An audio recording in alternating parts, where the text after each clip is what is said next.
ഒരുപാട് കഥാപാത്രങ്ങൾ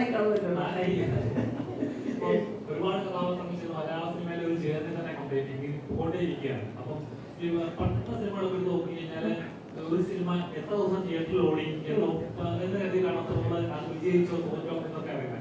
ഇപ്പൊ എത്ര കോടി കയറി ഒരു വിജയത്തിന്റെ ഗ്രാമം മാറി. ഇപ്പൊ പ്രകമ്പന ഇപ്പൊ മൂന്നാഴ്ചയായി കണ്ടിന്യൂസ് അതെനിക്ക് നിങ്ങളൊന്ന് പറയണം. ചില പടം ഇറങ്ങിയിട്ട് പിന്നെ 24 മണിക്കൂർ മുമ്പ് 28 കോടി കെട്ടുന്നൊക്കെ പറഞ്ഞാൽ എങ്ങനെ വരുന്നത് എനിക്ക് ഒരു പിടിയില്ല, സത്യം പറയണം. കാരണം അതൊക്കെ ഞാൻ പറഞ്ഞില്ലേ, അതിൻ്റെ ഇടയ്ക്ക് മറ്റോ അല്ല എമ്പുരാനെ കണ്ട് മറ്റേ പടം അങ്ങനെ കൂടി ഇതിന്റെ കൃത്യ കണക്കുകൾ കിട്ടും. ഇതൊക്കെ ഇത് സത്യസന്ധമായിട്ടുള്ള തുടങ്ങി സിനിമയുമായിട്ട് ബന്ധപ്പെട്ട് നിൽക്കുന്നവർക്ക് അറിയാൻ വല്ല പാടുണ്ടോ? ഇത് ഇന്ന് 3 ഷോ കഴിയുമ്പോൾ ഇതാണ് ഇക്കൊല്ലത്തെ ഹിറ്റ് 43.72 കോടി വെക്കുന്നൊക്കെ എന്ത് ചെയ്യാൻ പറ്റും? നമ്മളപ്പോൾ സന്തോഷമാണോ? അയ്യോ ഭാഗ്യം, ഈശ്വരൻ അനുഗ്രഹിക്കട്ടെ എന്ന് പറഞ്ഞ ഒഴിയുന്നതാണ് നമുക്ക് മാന്യത.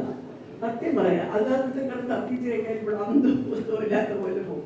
അതൊക്കെ വെറുതെയാണ്. ഒരു പടം ഇത്ര ദിവസം ഓടിയാൽ ഇത്ര സെന്റ് തിയേറ്ററുകളിൽ ഓടിയാൽ കിട്ടുന്ന പൈസ അതിപ്പോൾ എന്തെല്ലാം ഉണ്ട്. ഡിസ്ട്രിബ്യൂട്ടർ ഷെയർ ഉണ്ട്, അല്ലെ, തിയേറ്റർ ഷെയർ ഉണ്ട്. അതുപോലെ ഞങ്ങൾ 2 പടം പണ്ടൊക്കെ സുഖം പ്രൊഡ്യൂസ് ചെയ്ത, അത് പറഞ്ഞാൽ നല്ല രസമാണ്, നമുക്കും അറിയില്ല. ഇരകളുടെ പടം റിലീസ് ചെയ്തു. അത് കഴിഞ്ഞ് ഇരകളുടെ പടം എടുത്തപ്പോൾ സുഖോട്ടൻ്റെ നാട്ടിലെ എടപ്പാൾ അതുള്ളവർക്ക് ഇന്നും അറിയാം. ഒരു തിയേറ്ററിൽ നിന്ന് ഡിസ്ട്രിബ്യൂട്ടർ ഷെയർ, പ്രൊഡ്യൂസർ ഷെയർ, പിന്നെ സർക്കാർ രൂപ രൂപ നമ്മുടെ പഞ്ചായത്ത് വെച്ചാൽ 3 തരത്തിലായിരിക്കുന്നത്.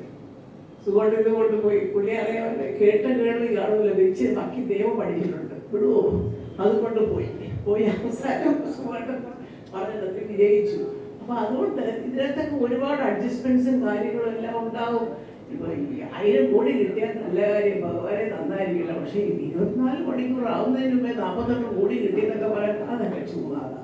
അങ്ങനെയൊക്കെ കിട്ടണമെങ്കിൽ ഇപ്പൊ ഈ ലോകം മുഴുവൻ ഈ പടം വരുമ്പോൾ 4 ഷോ വെച്ച് കളികളെ എല്ലാം മാറ്റി വെച്ച് അതൊക്കെ നടന്ന കാര്യമുള്ളൂ. അപ്പൊ കുറെ കാലം ഓടണം.